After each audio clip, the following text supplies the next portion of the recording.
Hello,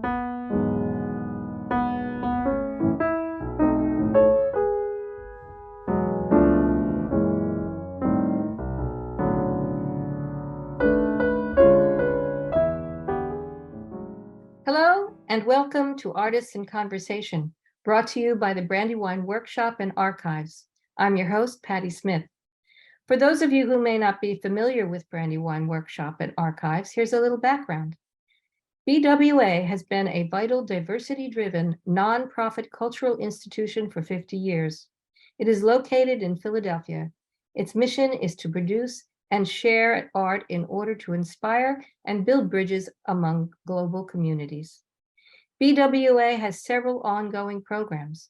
It funds short-term residencies for artists to produce limited edition original prints. It works to bring art of diverse cultures to institutions and communities through exhibitions and by establishing satellite collections across the country.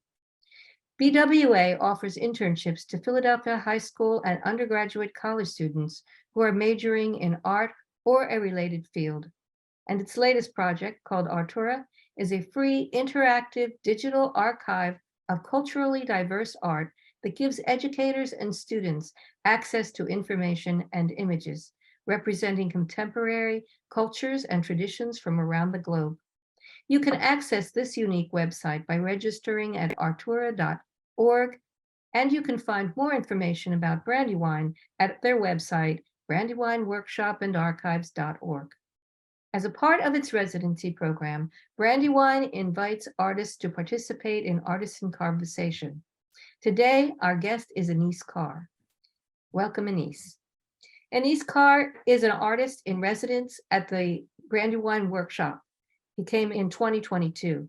He was born in New Orleans and has lived in Oklahoma, and currently lives in Washington, D.C., where he has lived since 2021.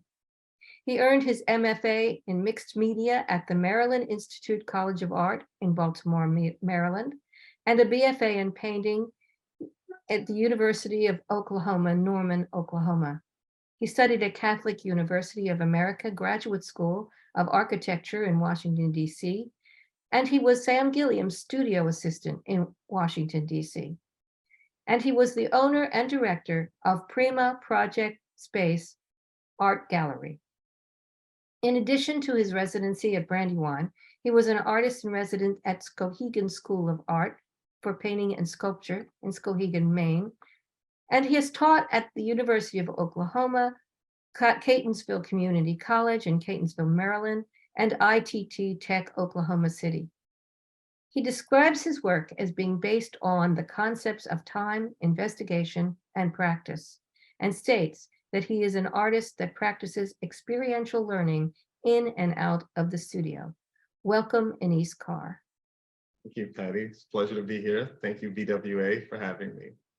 Thank you so much for being willing to give this presentation. So we're first going to talk about the prints that you made at Brandywine, and that you made with Alex Nutini, who was your master printer during that residency. Can you describe the printmaking process you used and your thoughts on the outcome? Well, as I always approached making art, it was very direct, and I wanted to keep that directness and create that and keep the gestural expression in my work, and definitely a fluidity. So approaching a wood block, which I would think would be more of a hard edge surface, or more hard edge, or more a blockier edge, I decided to go ahead and think about working against that and adding fluid forms, or adding a fluid movement, or thinking of water. And coming into this piece, which is what I titled Cascade, I thought of waterfalls and everything that the definition of cascade means, the passing on of information, the passing on of knowledge.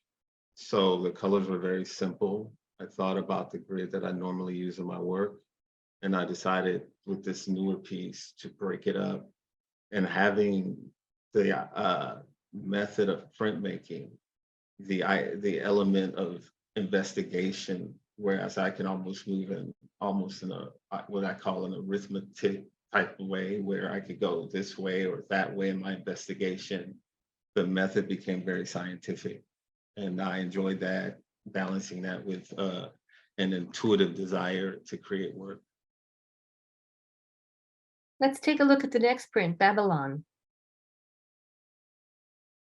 With Babylon, I wanted to basically, I thought about the whole idea of more of a graffiti surface. So there was a lot of like layering, which I enjoyed. I love the way colors and printmaking, how you have to anticipate. When I think about design, you think about planning, and that's another huge element of printmaking.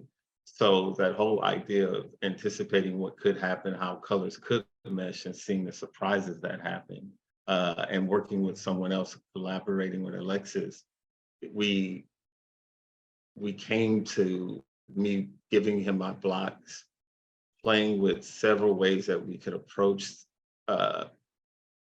getting some sort of making things merge with the colors. And this is where we ended, and we're very happy with where this ended for the edition, because there's shiny surfaces, matte areas, shiny areas, and Alexis with his process was so heavy with the inks that it created almost a painterly feel. So we also had, in a lot of my pieces, we used silvers and golds. So there was a very over the top layering, which I really enjoyed. So this piece titled, the first thing that I could think of was like all of this confusion, but it was sort of a beautiful pattern that it created. So Babylon with the darkness, with this reference back to nature with gardens. I just, the color, I really thought that was an appropriate name for this one. Very nice. You made several monotypes during the residency. Can you talk about that process and also about what plans you might have for them in the future? Okay. The monotypes were where the investigation really happened for me, because you have, as a painter, there's no control Z or backwards function where you could like replace things. These are detailed images of some of the monotypes that really show like the way that I came to the textural part was, thinking of stencils, but I wanted this fluidity. So it's almost like a diagramming had to happen. So that's what I was saying with that whole planning ahead, the design part, with creating an expressive gestural image. So with these close-ups, you can sort of see in this close-up of Babylon here, which is on to the right, the silvers, we have like these great silvers. They show up as grays, but they're really shiny.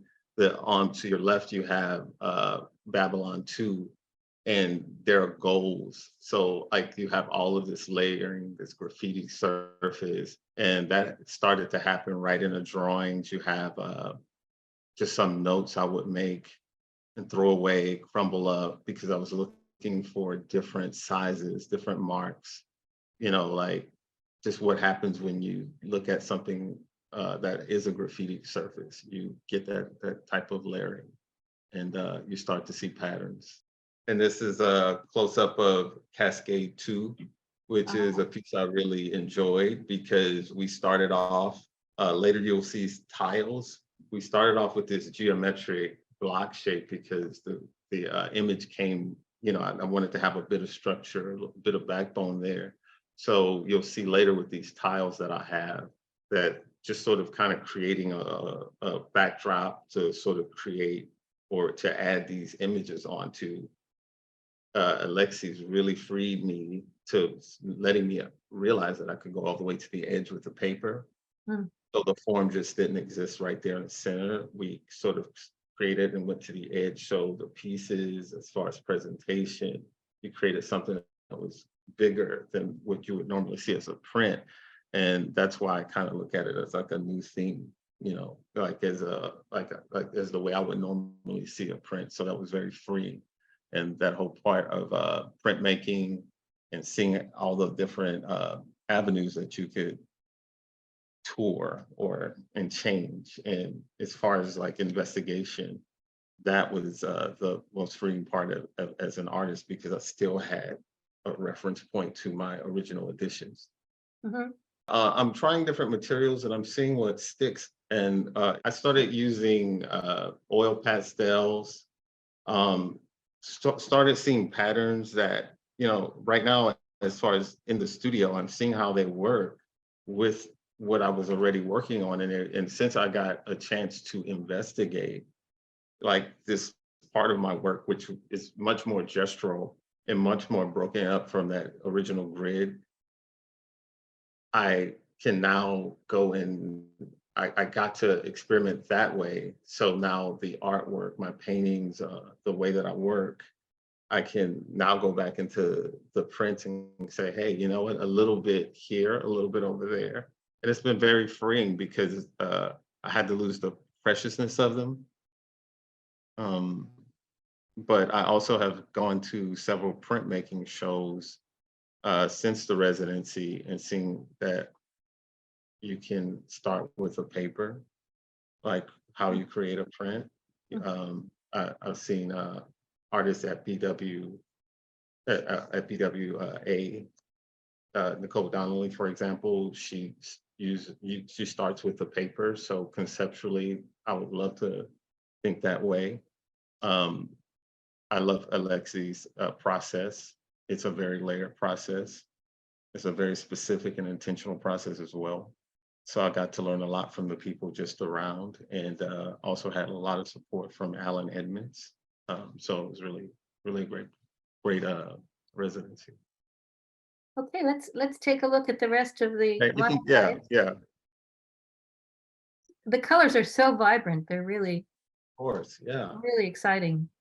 Yeah, I started off with, we started off with basics. I wanted to start off with primary. I was thinking about just how much fun you could have with things layering. When I got to walk through the archives with Jessica Hammond, she gave me a tour and I got to go through some of some of the files. And I got to see all of the different ways you could approach printmaking, all of the different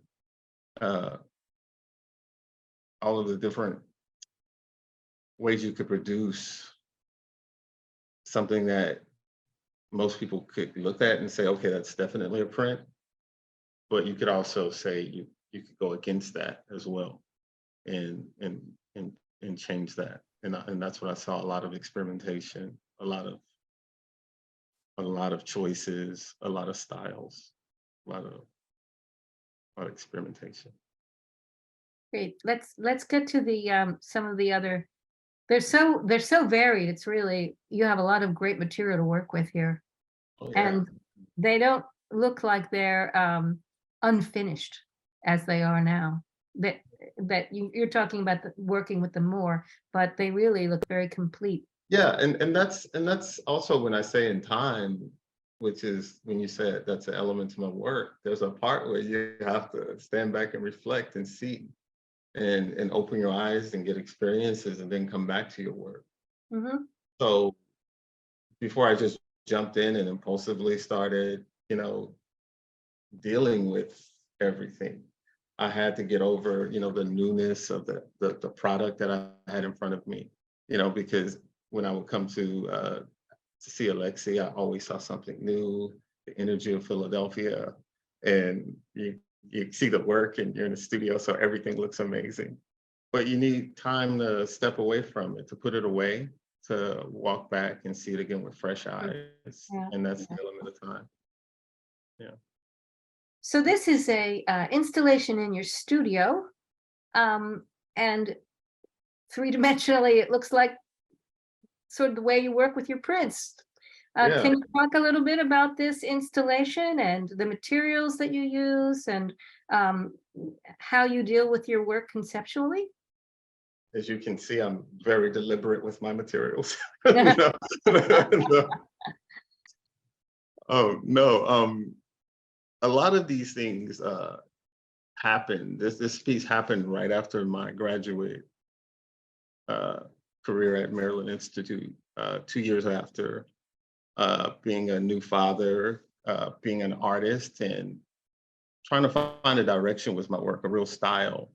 So a lot of it was having a direction where you go and approach something this way and someone reminds you that someone already went down that path, or reminding you that you look like you're copying someone else. This was my first approach in working directly with that, and using all of the things that happened or that were happening around me as a visual language, and using those elements or the artists before and using those things as a vocabulary, and creating an entire piece that you can walk through that I call a painting. Or because the way that I was thinking as far as the layers, the movement of how paint works, the way light moves, all the elements that I think of as a painter in my heart and my spirit, I decided to create a space that you as a spectator could walk through and be a viewfinder and Let's walk walk through. through it and see a couple of the other Of course, of angles course. there. Look at that. Yeah, this is a certain part of it which is called Megalopolis, where as you can see it using the architecture of the space, lighting, fusing the wall to the figure, fusing the foreground to the background by completely painting the floor to the wall white, using the shadows to create that meshing. When I talk about painting and painterly aspect, I'm usually thinking about how things sort of mesh, how they move fluid like paint. So I thought about doing that with material, like how could you kind of express yourself as you would in a painting, and use these materials that were found, given to me, that were around, that sort of started creating their own language, because they were all defined. An easel that was left in the studio, or a table, they all seemed to be the right height. Like, so there was a magic in putting all these things that were sort of disparate, or sort of like the way people come together. Like, you don't know how you might all end up in a room together, or where you came from, but you're there in that space. So that's how all these elements and items started joining, and a narrative started to happen, because I was pushing for a narrative, but elements like the bicycle, for instance, that was found outside of my studio one morning. But as you go through the slides, the Afghan my mother gave me that I used to use in my studio, I still have different images that I found on wrapping paper that I would paint, and then I would destroy. I would like paint and try to do my best in painting something figurative. Then I would like only try to sort of be very specific on an element of light in an arm, and watching how the light moved around that form, thinking about those things. So I started just sort of experimenting with more things in light, actual light and electricity, and looking at artists like the Conceptual, like Flavin. Definitely, always been a huge follower and fan of Basquiat, Rauschenberg, artists that were very gestural, Pollock. But I also follow very structured work, very simple. Like, I love Mondrian, I love the classics, but I have a deep spiritual connection to African art. Things that aren't necessarily supposed to be the highest technically, but they have a spirit and a soul, and that's how I kind of come to objects. And as you can see, the narrative is, if you look a little further behind, you'll see to the top right corner, that piece, you'll see a gestural figure, and carrying the concept of this piece is, it's a bear riding a bicycle, and he crashes. He's on his way to see his lover, and he crashes in a park. and he has his flowers and he has his candy, and he crashes in a park and everything flies out of his hands. So if you go through the piece, and I've told this before, but if you go through the piece, you can see, but I'm also using elements of suprematism, looking at African art, looking at the ready-mades. I'm trying to do a survey of art and trying to make it an autobiographical, you know, I'm trying to make it investigative as far as allowing myself to take chances and risk at that time, and I still do as an artist. So, and also just sort of in doing so, I'm also getting a greater understanding of myself. So there's so much pulling out of yourself to approach working, to continue working. And The that's the titles goal. are so interesting. How did you come up with Don Quixote for this one? I like the idea of what that meant of a person existing in that space. Mhm. Like if you tell the story about it, it's a very, if you just tell it and summarize it, it's very romantic. And I think we live in that way as an artist. We have to be idealistic to continue. And Okay, let's go to some of your other work. So you use a number of different materials in your work, and you say that your work is material driven in many ways. How do the materials you use influence your work directly? like I said, everything sort of has its character. Just how people, like I can't, like we might identify a certain width or size of wood in building and construction, a brick, cinder block, and we all identify it to that. Mhm. But looking at the history of art, where these objects were put inside of the gallery space, and we could give them different understandings, we can give them different meanings, and we can also give them as artists a soul or spirit. So, or we could take that away. We can make them lose all, like we could change the meaning. So this was part of finding these elements and these parts and thinking about getting and using white or that uniform color to sort of bring these elements together, being very simple with just the colors, but using the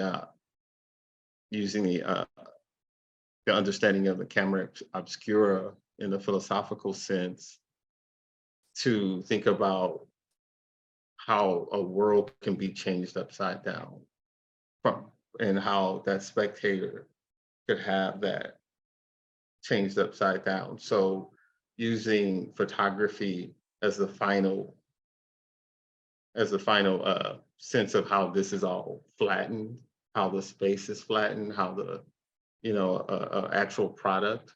That's how I kind of used or utilized composition, optical illusion, and just anticipation of, and I'm going to say architecture in the sense of how anticipating how another person would come into something, like how tall a door would be or how wide it would be. And there are rules for that. And then within those rules, you can take chances. So this is also a piece done 2000 to 2002. Same point where I'm still using painting.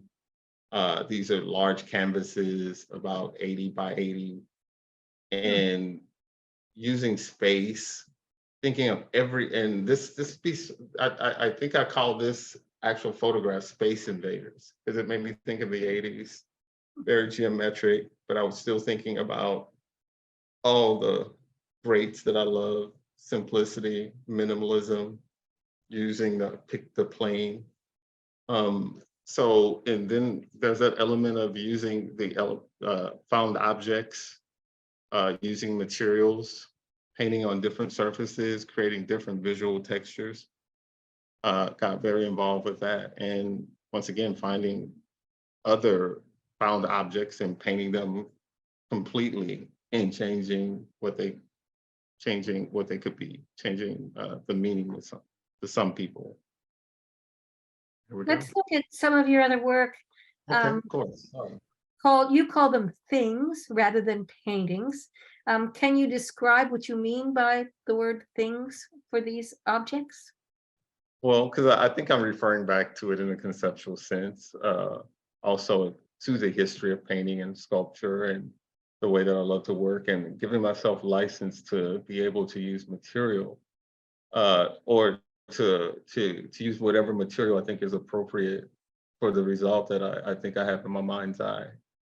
But one thing I am referring to when I talked about African art, when I talked about conceptual art, I am thinking about art having a soul, thinking about it not only being an object to where you have a reference to something or you're portraying something out of life by having a figure there or something people could see, but making it something where the surface, the light, the form of it, the sides, all are creating something very different and new. And that's why I call it like a new thing. And that's all under the history of art, of course. Let's go through these works one by one, and maybe you can give us some insight as to how you approached each piece. Okay, well, these were pieces where I painted these very quickly, and Sam Gilliam told me to put them under the bed for a year. For a year. I will tell that story. He told me to get a rag and go. And that's the way he would talk. And I got a rag, got the paint, and did what I needed to do. Didn't know. And he said, stick them under your bed for a year and don't do anything. He's a character. He was, Yeah. and I think he had a lot of influence on you. Oh, of course, of course, of course. I talked to him about more than just art, but about life and about continuing to be an artist. I think it was stronger than I realized, and it's still yet to come to see what he all. He talked in a way to where you have to live a bit to see what the meaning was. Like he could tell you something Tuesday, but you have to live a couple of years to understand to see how it all unfolds. Mhm. I think that was amazing about him. And that's what these pieces mean as well, because I hadn't lived enough or seen enough to really understand what they were supposed to be or what they were supposed to be doing. But I found them once they were like taken from under the bed a year later, found them to be very spiritual, very meditative, reminded me of the time, fully gestural, really using my body, really like being free to not really try to control everything, but be in harmony with it as a maker. And these are, I mean, for me, they're very beautiful and very complete. When you pulled them out from under the bed, did you do anything more to them, or were you happy with them when they came out? I hung them on the wall, and every day or every so often you see something new, something that you don't control. And that's what I call nature. The things where you're like, okay, that wasn't planned. I love how this comes together here. I love midday, noon, how the light hits it and changes to another color.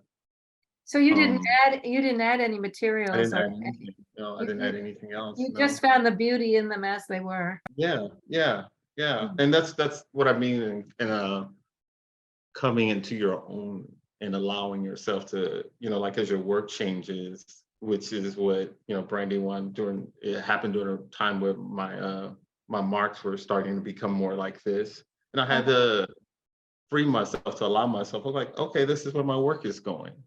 this is the new mark making. This is the new change. So, like I said, it allowed me to experiment in a lot of different ways, to try things and even try new things that I hadn't thought of, because that's what Alexi was doing. He was like, "Hey, have you tried this? Have you thought about this?" He's so knowledgeable and he's so aware with all the possibilities, that the options, I mean, you have to limit yourself on the options. There's a candy store in there. Yeah. Let's go on to some of the other works. Okay. Can you talk to us about what is the title here? Plantanegus? I like I like your pronunciation, but I came up with this word, plantagenous. Plantagenous. Okay. Yeah, and just thinking about words, and I like the way that it flows, like it just flows out like that. It's so playful. Yeah, it's playful. I love. I've always loved reading and literature, and I like allow some of the work to have the names that are names that are sort of refer back to a book or a title that was there or not there, or something that exists, or a word that is or isn't. So thinking of nature and plants and all the things that at the time I was sort of coming in tune with and seeing, and my eyes were opening up with still lives, with working from nature. Uh, this was the first time where the possibilities of being a complete abstract artist, uh, Mhm. and allowing myself to really lose the figure. I had made a lot of ugly art up to this point and thrown a lot of things away, but this was the first time where it all came together, but it didn't make sense in context to what I was doing at the time. So for a couple of years, I was like, I have this nice thing, but I don't know how it fits in to what I'm doing. So this was a start into that real abstraction, thinking of geometry, sacred geometry, geometry and architecture as well. Thinking of using the same elements as Pollock, using the silver enamel, same process as picking up painting.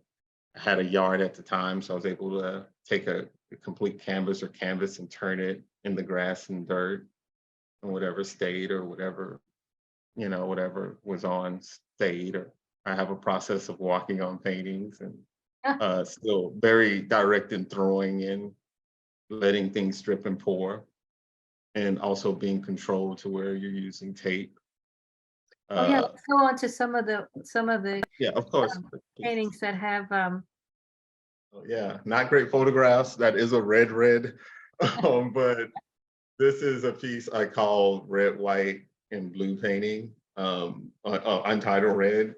I don't. It was a piece that happened when I had a lot of pieces leaning on on one piece, and that's how the stacking came. I was looking at cubism, looking at architecture, but I was like at a crossroads because I still wanted to be very expressive, very gestural, and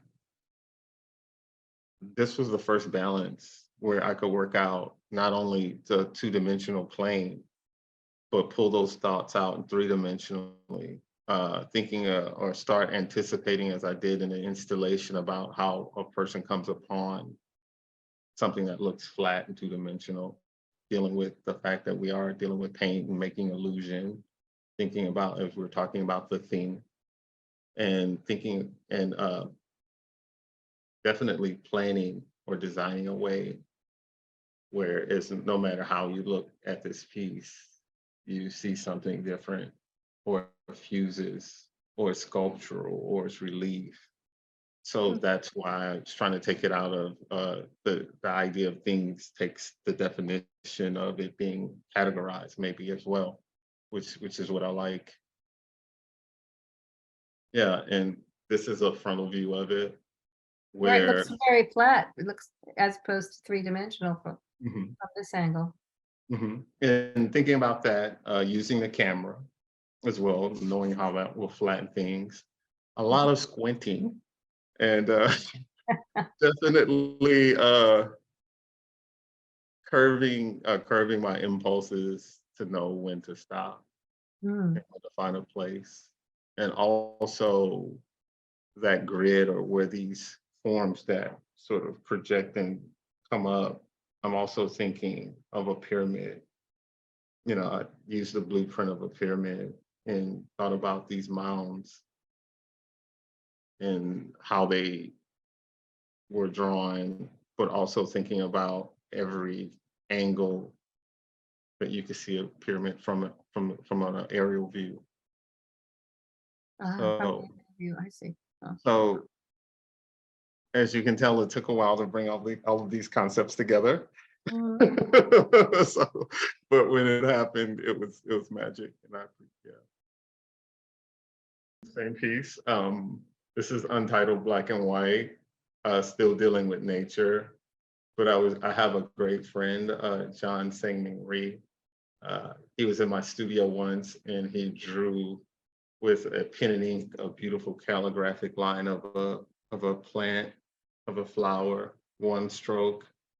So beautiful and gestural. And this is sort of thinking of him, but repeating that with my style, my form. I love to deal with the circle and the square, and how that works in art and architecture in theory. And seeing how that protrusion works, how that movement of light works, the texture, all the things that I love, and how it still kind of all comes together with the geometry and fluidity. Oh, And wow. here's a lot of views of it. Still thinking of that stacking, the pyramids. In certain parts, you see where it's trying to be masterful, cutting holes or portals or windows inside of the canvases or the pieces that were stacked so you could see through, foreground, background merging, thinking of the space. So that's, and also thinking of how one approaches. Okay. And these are frozen yellow and frozen red. Paint, dealing with allowing that natural intuitive process to work where I'm pouring paint on a surface, putting it in the ground, burying it, painting on top of that till I get a surface. But just as we are as people or as thinkers or people that come to art, or these beautiful visual things, or people who are aware of these things, I for a moment was able to capture something and keep it still, and I allow that to be what it is. Then I just want to ask a couple of questions about these two. Did you do these in the studio? Were they actually frozen when you call it frozen yellow? Well, there was an ice storm that happened in Oklahoma, I think around 2010. And it was the first time I actually saw, like, power lines were disabled, trees falling everywhere, leaves everywhere. So it's pretty easy to get leaves. But seeing all the ice and the snow, and being the first time, I guess, as a homeowner, seeing the tragedy and the beauty and things, and trying to capture that moment. And also it was almost how that beauty happened, that of just doing that every day and just leaving it as it was and leaving it to this magic art, and then throwing a little fairy dust, a little diamond dust from Michael's on it. And So those are the little shiny crystals that I see there. we're still thinking about the whole entire, yeah, and still thinking about the whole entire, like that's why I said they're things, because they're objects and they're referring, and they're, so it's like the surface, and is it abstract, and referring back to it as something that's like, that makes it very specific to what it is, like frozen.